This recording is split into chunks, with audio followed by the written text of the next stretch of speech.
black overcoat, probably a tuxedo, some good Ray-Bans or good aviators, and a hat. That is the usual image which comes to your mind if I say the word spy, right?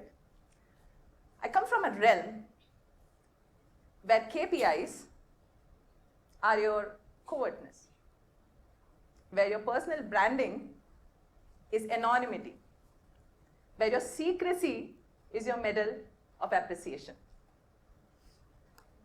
For a decade, I have been a military intelligence officer in the Indian Army. I played many roles. No, not thrash many people, don't worry. Interrogations, questioning, cyber security, information security, they put you through everything so that you get a good exposure. And one of the most challenging period of my life.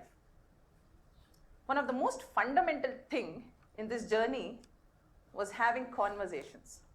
You are not dependent on communication as an intelligence officer. You are more dependent on conversations. And today, I am here to share about few interesting conversations that gave me the greatest lessons of my life.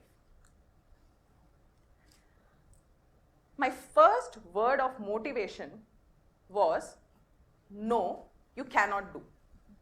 And this comes from my mentor whom I walked up to, expecting that he will prepare me for the most challenging interviews of the world, the Services Selection Board. You cannot make it, look at yourself, you are so casual. I was 21 in age and 19 kilograms, even acne prone, as few of you would be. Just like any normal youth, a very unassuming personality, which definitely didn't match the image of an officer. After 2 failed attempts of this interview, I cleared the third one and went to the Officers Training Academy. I chose to be in the Corps of Intelligence. I think so I was lucky. There were only 2 seats and we were around 300 people. In this journey, after commissioning, I went to Northeast. That was my first posting. Your first posting is very important. The first 2 years of your beginning of career. Your commanding officer is just like God, father, a fatherly figure. And you look up to that person for knowledge, for guidance, for mentoring. On one such occasion, my commanding officer on the dining table, and that's a very dicey situation, no? You're sitting with everybody who's senior to you. You're the junior most in the unit. And he throws across a question to us, what is the most challenging thing for an intelligence officer? I waited calmly for my chance, junior most. I'll be answering in the last. My senior spilled some jargons, some technical words bombing from here and there, which I've never heard. China, Pak, strategy, diplomacy, global peace. And as I was wondering what to answer, he said, yes, CJ, what do you think? I said, quietly evading the question, so can I come back to you in some time? We all know how much we come back. But this kept ringing in my mind. I tried to find in books, ask some seniors, what is the most challenging thing for an intelligence officer? And after a few days, as luck would have it, we call him Murphy in our community. Murphy played his best, and the commanding officer asked, yes, so did you get the answer? You can't submit, There's no point of losing the engagement. But I said subtly, sir, it would be great if you guide me more. I'm trying my best, but it would be great if you could guide me more. And he said the most important thing and the most difficult thing for an intelligence officer is to stay inspired. This is me again, during the academy. And to stay inspired, I got my greatest lesson.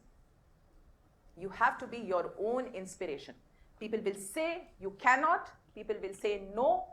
There will be times that whatever period you are doing the investigation, it will not bring out the desired results. You will not catch the culprit. You might not have a great successful interrogation. It would be a failed one. You might not get that negotiation done rightly. And in this game of intelligence, you come across very, very game-changing conversations. You're privy to such things where even if you know things, you cannot say it. So be your inspiration. That was my first greatest learning. Let me tell you another interesting tale. I was posted in Punjab, and we have the state special operations cell there, which looks into all the smugglers, drug dealers, this, that, and all the possible crime on earth. I get a call from the superintendent of the cell, and he says, "Good morning, Major Nithi. Why don't you join me for a cup of coffee?" Now, one cardinal rule I was very clear with. In this game of intelligence, nobody is offering you a coffee for free. Okay? It's not a regular coffee. And I quickly reached his office just to find he's not there. He has gone to attend some dignitary. He'll be back in some time. And the peon says, "Please wait here." As was my habit to profile people, as I can even do now, seeing your body language, gestures, smiles, I started observing this individual who was sitting next in that room. Only one person, dressed in a very smart business suit, having the most expensive iPhone. I was still around with that Nokia 1600 because of security reasons, nothing else. And this individual is flipping through his phone. He's having some calls and is so confident. The demeanor is very captivating. The superintendent walks in and he says, "Major Nithi, can you please come out?" I said, "Sure." And then he asks me, "You have to interrogate this guy." I said, "But what's wrong with him? Who is he?" He was one of the prime drug dealers and arms dealer for a radical group. He was recruiting young boys, handing them weapons, preparing them for something which I cannot share here. And I have to ensure in the next 72 hours that this individual who's flipping through the phones reveals everything about what he was doing. This was a task. By the way, can anybody tell who's this person? Interesting. But look at the demeanor. It's very difficult to crack their facade that they bring about. And it brought me to the second greatest lesson. Appreciate, but don't assume. Observation is a very key skill. Most of you will be carrying out business dealings, negotiations, conversations. Don't judge, don't assume on the basis of the person who's in front of you. Try to get deeper in that conversation which happens. You will understand that what you understood about this person is probably something else. I've also, in these 10 years and beyond, I still do, I analyze handwritings. And what I come to know is such deep-rooted issues, deep-rooted personalities behind the individuals who walk up to me. And often I get this question, is my handwriting good or bad? So there's no good or bad handwriting. All handwritings are good. All handwritings are nice. Anxiety issues, they are head of institutions, they are having anger issues. This one particular was very, very interesting for me. My mentor told that I have been trying to get this person analyze his handwriting, but he's very difficult. Major Nithi, could you take on? I was like, why I have to be there in all such situations? This person started off in a very different note. He was like, "Yeah, tell me, Major, what do you have to say?" I said, what is stopping your success is this complex that you are carrying. And the complex that you are carrying is related to the ailment you have. Get your eyes treated. He was shocked for a minute. He was blind with one eye. And that was causing a lot of inferiority complex, building it into anger, building it into superiority complex. Now these interrogation rooms, I mean, we generally, in the local parlance, we call it questioning, to sound a little more sober and not scare people. But these rooms are definitely not a good place. They're sad places, Definitely not a place to have conversation with people. But you have to do that. And conversations are not always me speaking, you speaking. No. One is speaking, the other is listening. Listening to respond. Listening to grasp. Listening to learn. There are different types of listening. Let me not get there. In this particular case, 48 hours had gone. And this individual, who was a trespasser, did not budge from his prepared narrative. My team did a good job. I'm not saying that they didn't do a good job. They tried their best. It was now my turn to go in and speak to him. Before I went in, I went through his belongings, which have been, taken into custody from him, and found a photograph of a little girl. I took that photograph, slipped into my pocket, walked into the interrogation room. This guy was sitting on the floor, of course beaten black and blue. And I just pulled the stool, closed the door behind, pulled the stool, placed it between him and the door, a trick I learned from Saddam Hussein's interrogation, if anybody has seen it on BBC or Nat Geo. It works. But please don't try it on anyone, okay? I don't want you all to turn into interrogators. I sat close to him, bent over to him. I said, listen, we both know you are lying, okay? I took out the picture and said, at least for this person, I don't know who it is, you can tell the truth. He said, this is my sister. It's her childhood photo. And I could see his eyes getting moist there. I said, when did you meet her last? It's been 2 years. I said, fine, fair enough. I'll make you speak to her. See, you also know where you will land up after this interrogation.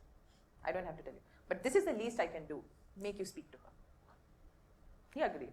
Somehow that worked. I don't know how, long story short, it worked.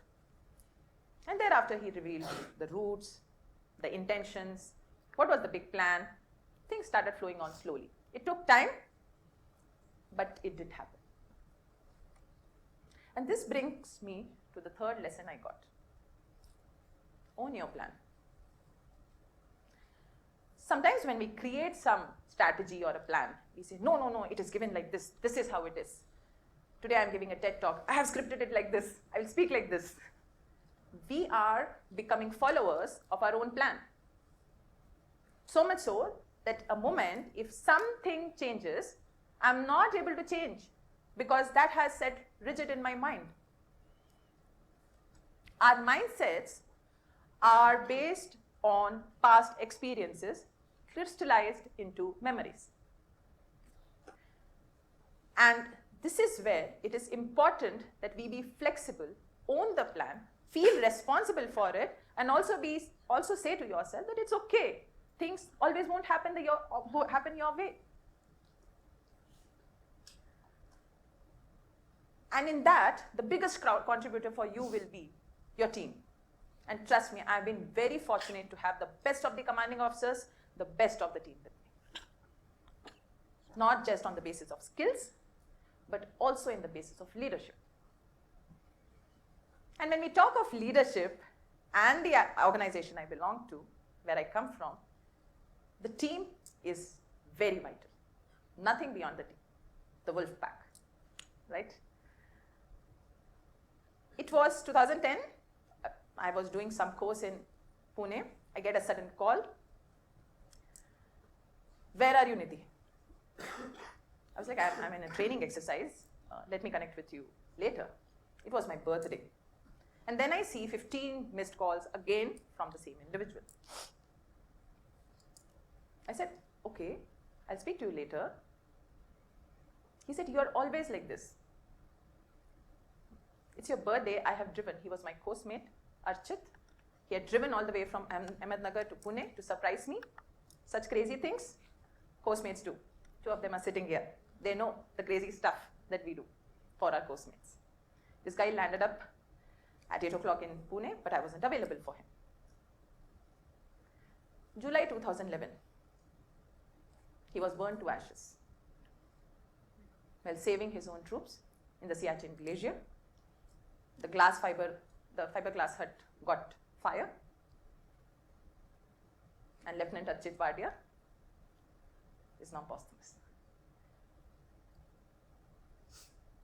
Sushil, on the day of commissioning, we hugged each other and we yelled, "Oh my God, we have become officers.